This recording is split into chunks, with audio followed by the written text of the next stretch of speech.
organizándonos para triunfar con la palabra de Dios leída de la Santa Biblia, nueva versión internacional en el Antiguo Testamento. Vamos a iniciar el estudio del libro de Éxodo. Los egipcios oprimen a los israelitas. Así dice la palabra de Dios. Estos son los nombres de los hijos de Israel que, acompañados de sus familias, llegaron con Jacob a Egipto: Rubén, Simeón, Leví, Judá, Isaacar, Zabulón, Benjamín, Dan, Neftalí, Gad y Aser. En total, los descendientes de Jacob eran 70. José ya estaba en Egipto. Murieron José y sus hermanos y toda aquella generación. Sin embargo, los israelitas tuvieron muchos hijos y a tal grado se multiplicaron que fueron haciéndose más y más poderosos.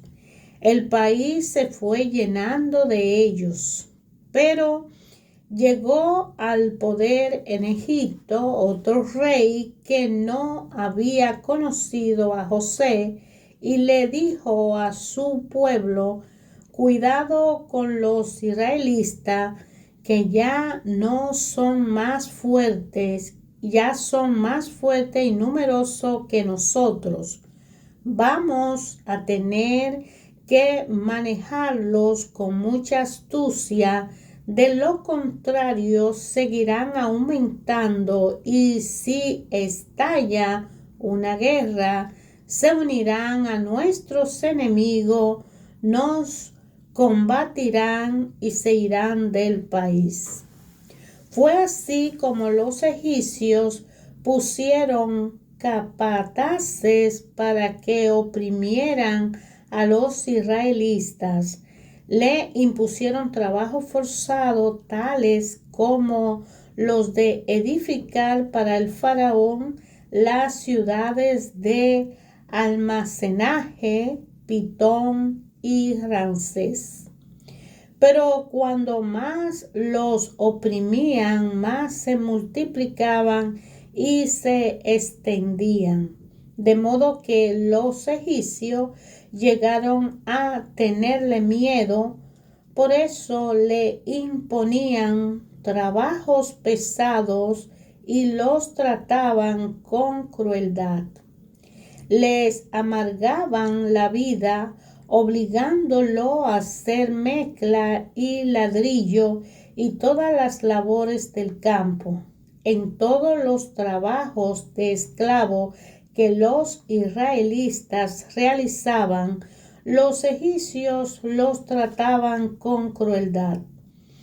Había 2 parteras hebreas llamadas Silfra y Fubá, a las que el rey de Egipto ordenó: cuando ayuden a las hebreas en sus partos, fíjense en el sexo, si es niño, mátenlo, pero si es niña, déjenla con vida. Sin embargo, las parteras temían a Dios, así que no siguieron las órdenes del rey de Egipto, sino que dejaron con vida a los varones. Entonces el rey de Egipto mandó llamar a las parteras y les preguntó: ¿por qué han hecho esto? ¿Por qué han dejado con vida a los varones? Las parteras respondieron: resulta que las hebreas no son como las egipcias, sino que están llenas de vida y dan a luz antes de que lleguemos. De ese modo, los israelitas se hicieron más fuertes y más numerosos Además, Dios trató muy bien a las parteras y por haberse mostrado temerosa de Dios, le concedió tener muchos hijos. El faraón, por su parte, dio esta orden a todo su pueblo: tiren al río a todos los niños hebreos que nazcan, a las niñas déjenla con vida. Hubo un levita que tomó por esposa a una mujer de su propia tribu. La mujer quedó embarazada y tuvo un hijo, y al verlo tan hermoso, lo escondió durante 3 meses.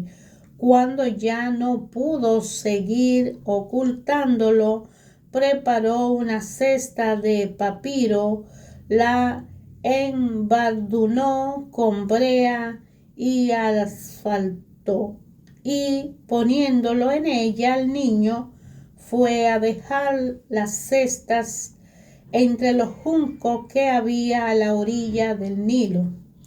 Pero la hermana del niño se quedó a cierta distancia para ver qué pasaría con él. En eso la hija de Faraón bajó a bañarse en el Nilo. Sus doncellas, mientras tanto, se paseaban por la orilla del río. De pronto la hija del faraón vio la cesta entre los juncos y ordenó a una de sus esclavas que fuera por ella. Cuando la hija de faraón abrió la cesta y vio allí dentro un niño que lloraba, le tuvo compasión, pero aclaró que se trataba de un niño hebreo.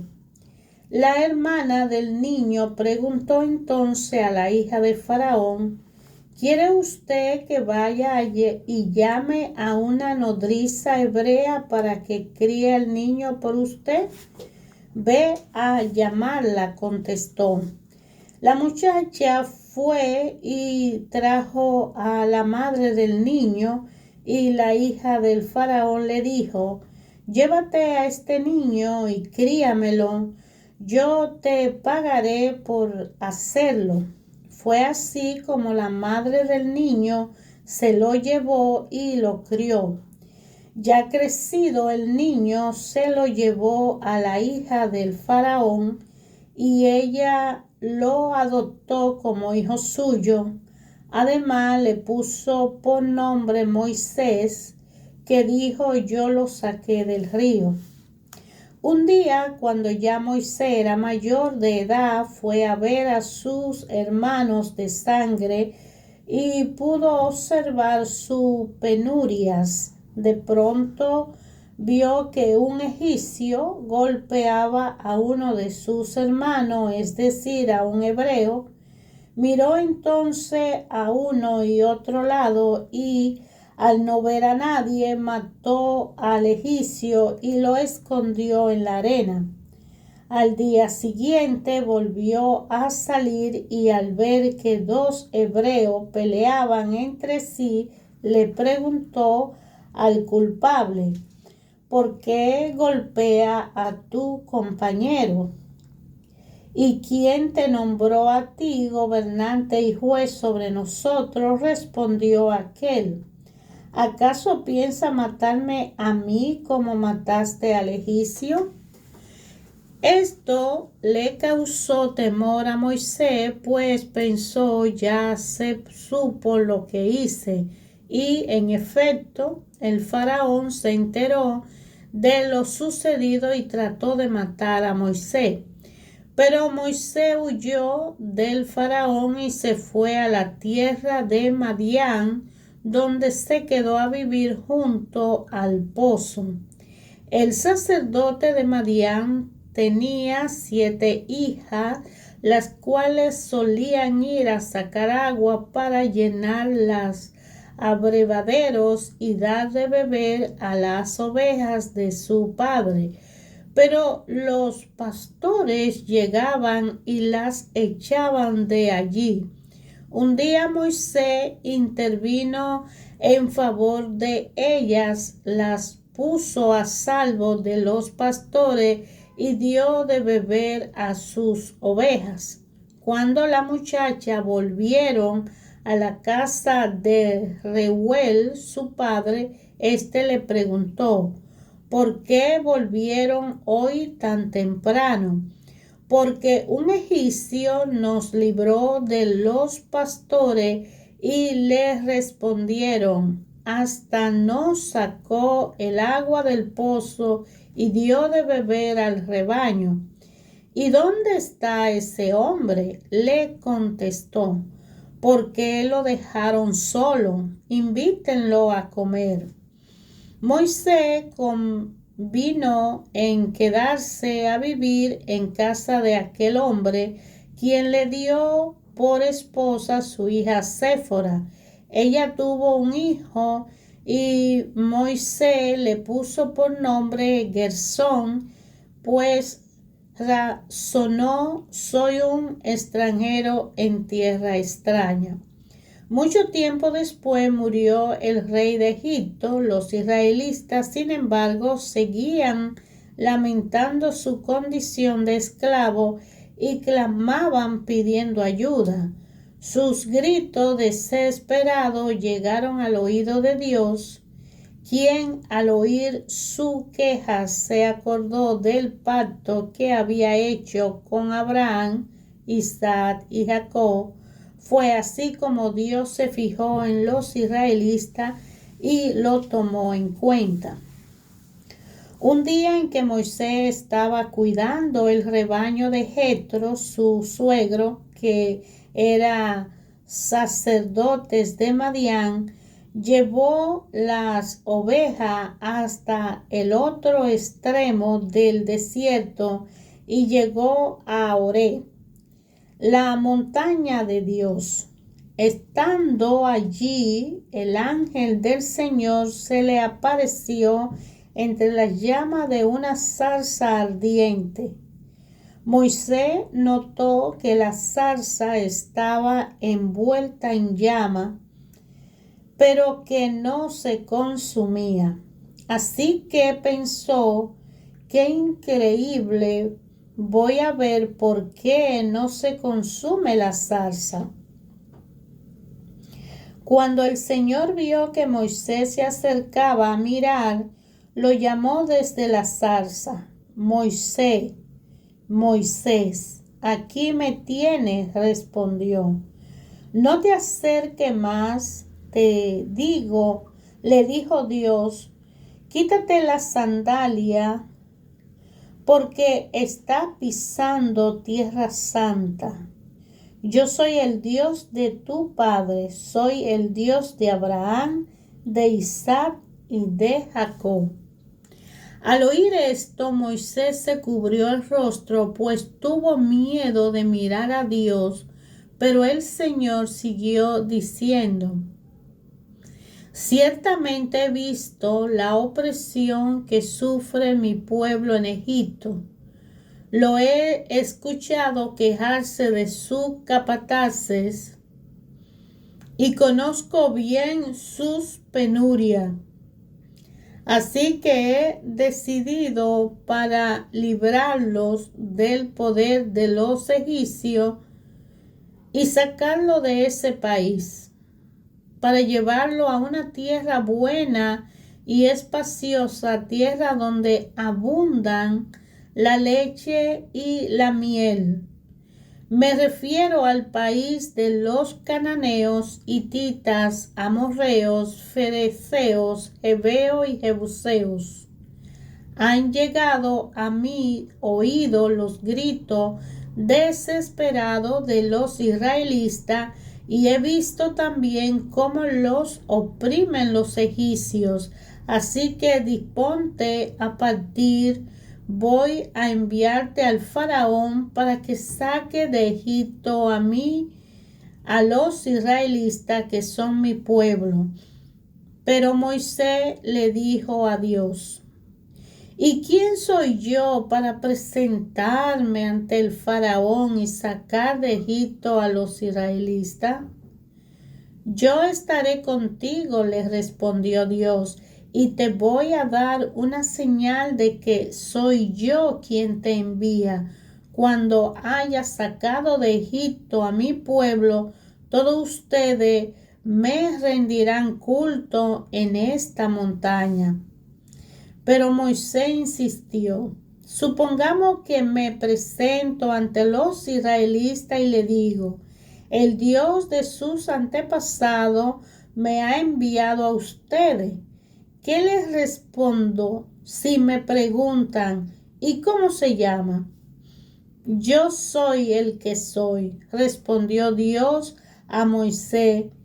Y esto es lo que tiene que decir a los israelitas: yo soy me ha enviado a ustedes.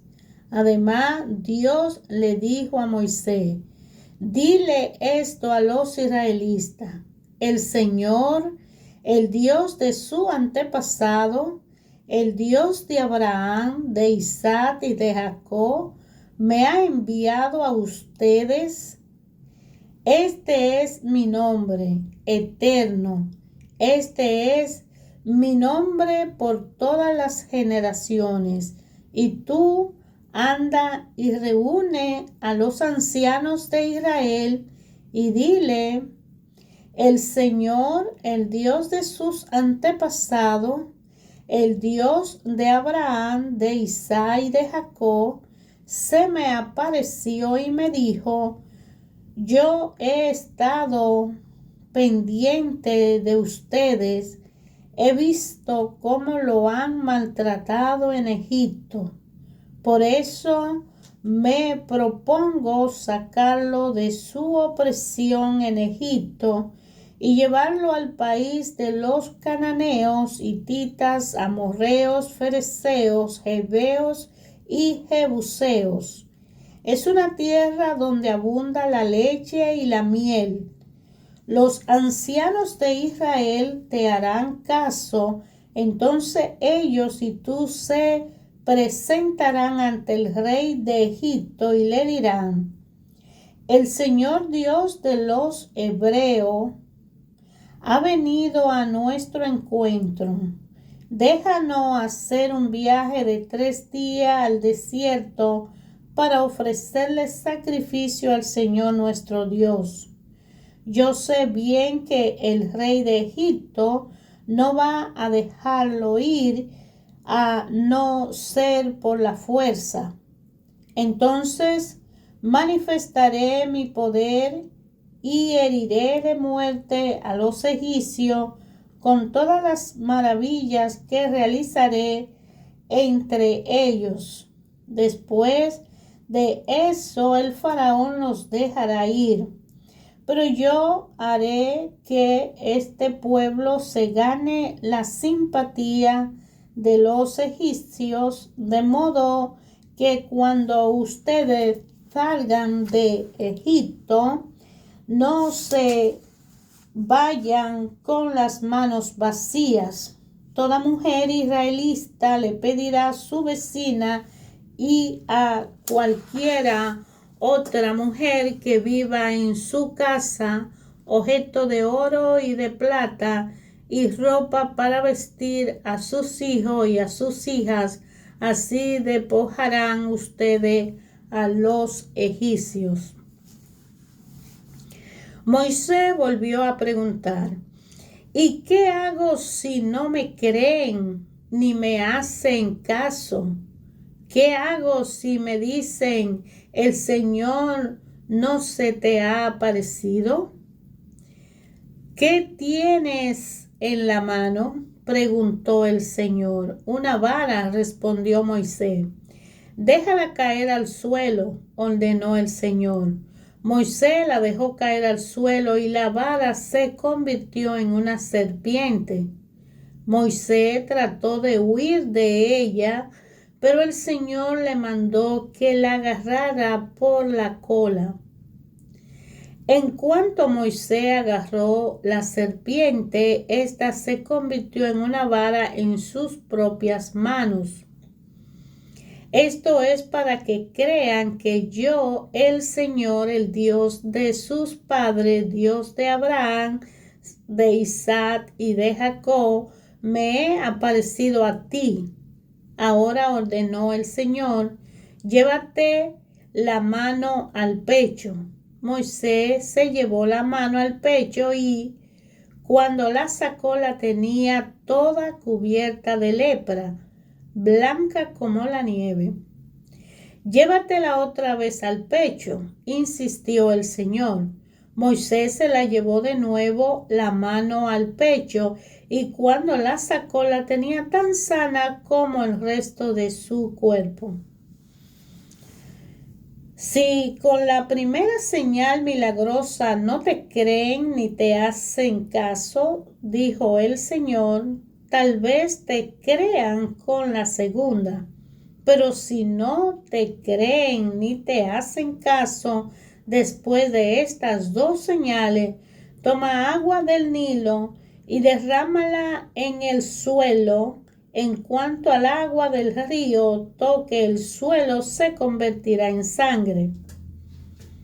Señor, yo nunca me he distinguido por mi facilidad de palabra, objetó Moisés.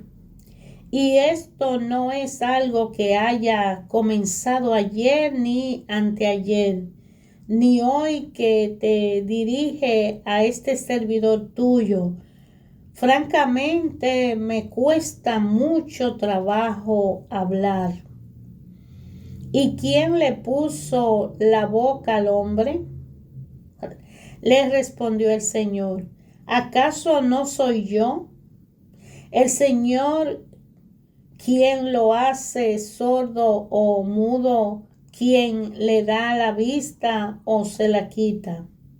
Anda, ponte en marcha, que yo te ayudaré a hablar y te diré lo que debas decir.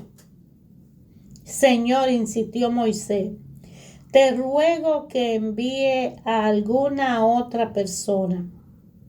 Entonces el Señor ardió en ira contra Moisés y le dijo, ¿y qué hay de tu hermano Aarón, el levita? Yo sé que él es muy elocuente. Además, ya ha salido a tu encuentro y cuando te vea se le alegrará el corazón. Tú hablarás con él y le pondrás las palabras en la boca. Yo lo ayudaré a hablar a ti y a él y le enseñaré lo que tienen que hacer.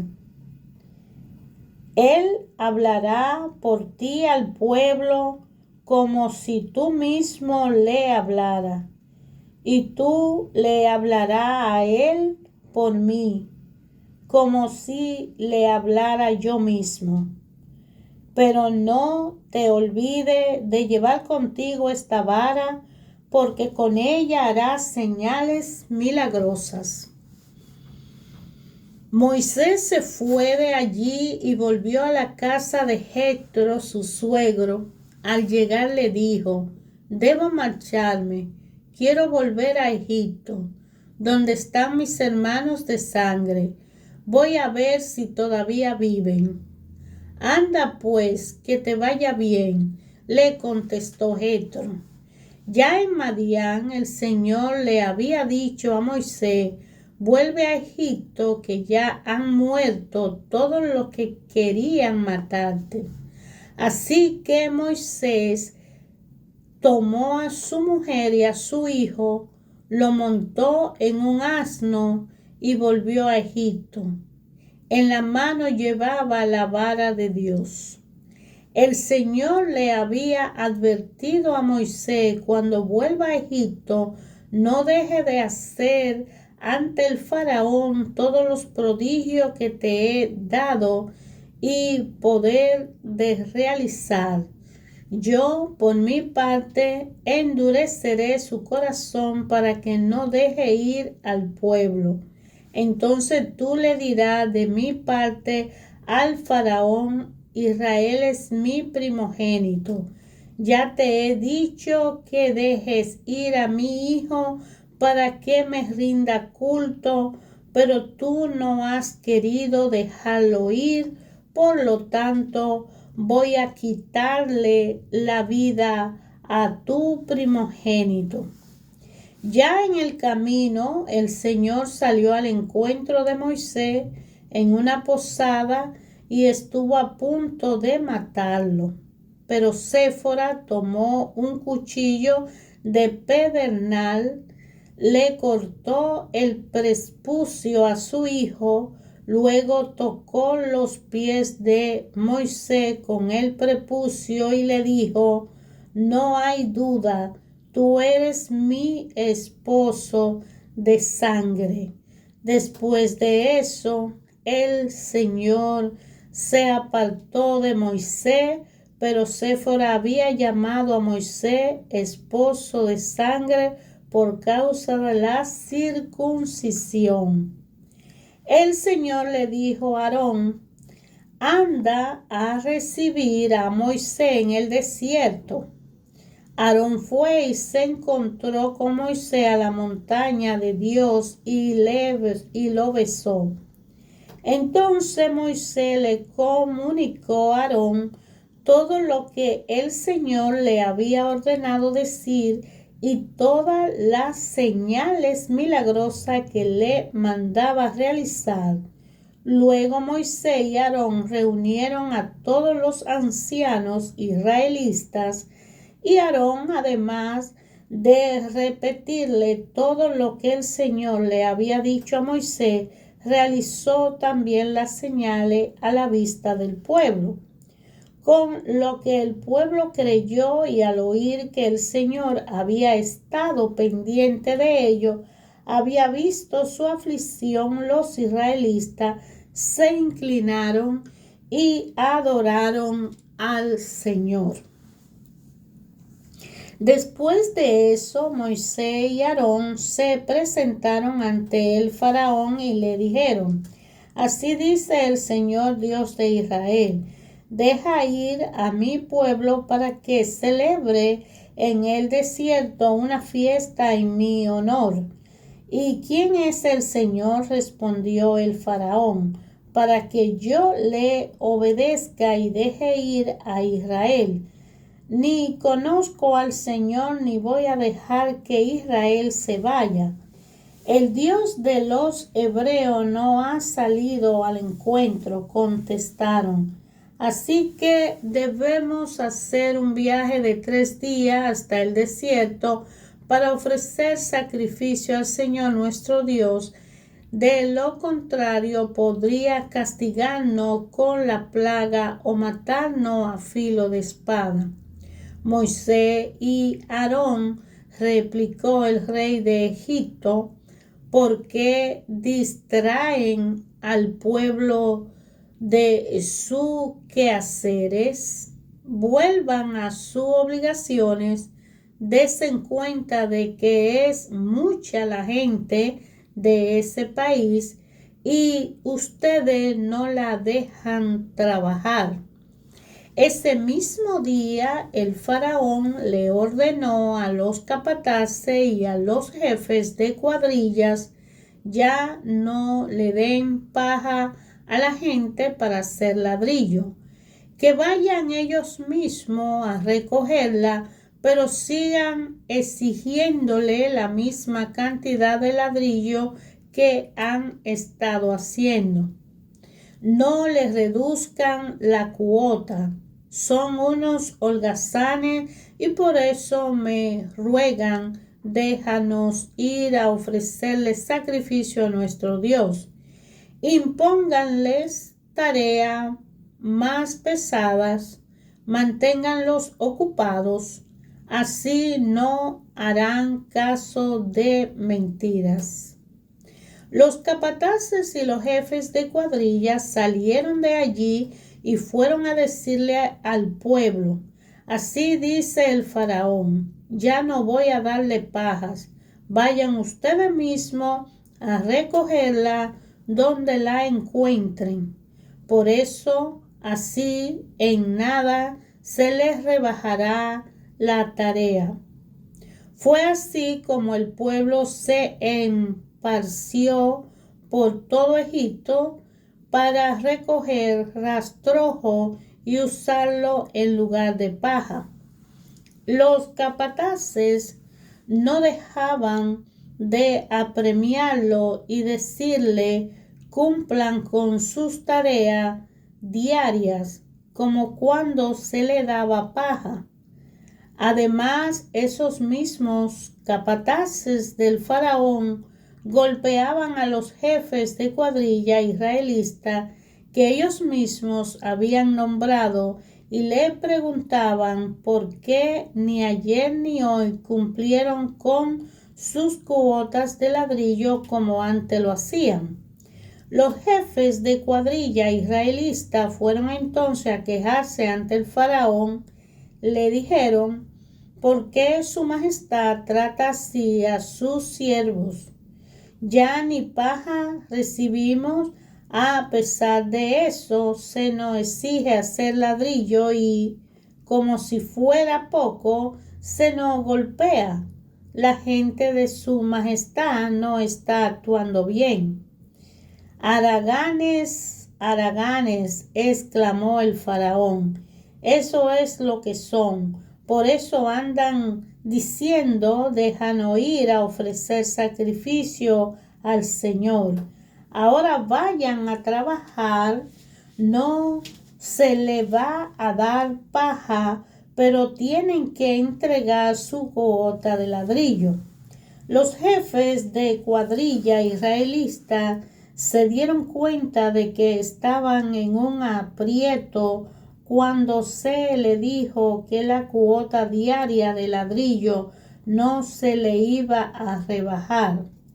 Así que al encontrarse con Moisés y Aarón, que lo estaban esperando a la salida, les dijeron: que el Señor lo examine y lo juzgue. Por culpa de ustedes somos unos apestados ante Faraón y sus siervos. Ustedes mismos le han puesto la espada en las manos para que nos maten. Moisés se volvió al Señor y le dijo: ay, Señor, ¿por qué trata tan mal a este pueblo? ¿Para esto me enviaste? Desde que me presenté ante el faraón y le hablé en tu nombre, no ha hecho más que maltratar a este pueblo, que es tu pueblo, y tú no has hecho nada para librarlos. Hermanos, ayer, hoy y siempre Dios Padre habla a través de su palabra a nuestra interior, a nuestra vida, a nuestra existencia, para guiarnos, educarnos, sostenernos, alimentarnos, regocijar ese amor y misericordia en nuestro ser y dejarnos ver que Él, como Padre y Madre, creador de todas las cosas y conservador de la vida, toda y cada una de sus acciones han sido para bien nuestro. Es un Padre amoroso, con un amor bondadoso y una misericordia que se renueva cada mañana, derramando una gracia en la vida de los seres humanos que le conocen, que le siguen, que a través de su palabra se alimentan día a día, y que al tener una relación íntima con Jesucristo están de la mano con el Padre, porque el Espíritu Santo viene y los sostiene, y que la distancia que separa a un hijo amado del Padre querido y amoroso es simplemente la desobediencia del cumplimiento de la ley. Al no cumplirse la ley que Él manda ser cumplida pues se viola el principio de una relación fraternal con un padre que es madre sostenedora y que nos suple en todo momento lo necesario para cada día. Porque cuando Jesús llegó a reunirse con los apóstoles en aquel Pentecostés, que recibieron al Espíritu Santo, Él le dijo que convenía irse para que viniera el Consolador. Y es que cuando el Hijo tiene una relación fervorosa, fiel y amorosa con el Padre, que lo ha creado y que le ha suplido y que lo guía, mantiene una conexión que nada ni nadie puede separarlo. El amor de Dios es incondicional, amoroso, perpetuo y es un amor eterno. Dios cumple con su palabra y cada uno de nosotros debemos organizarnos con la palabra de Dios para triunfar en una relación personal con su Hijo Jesús.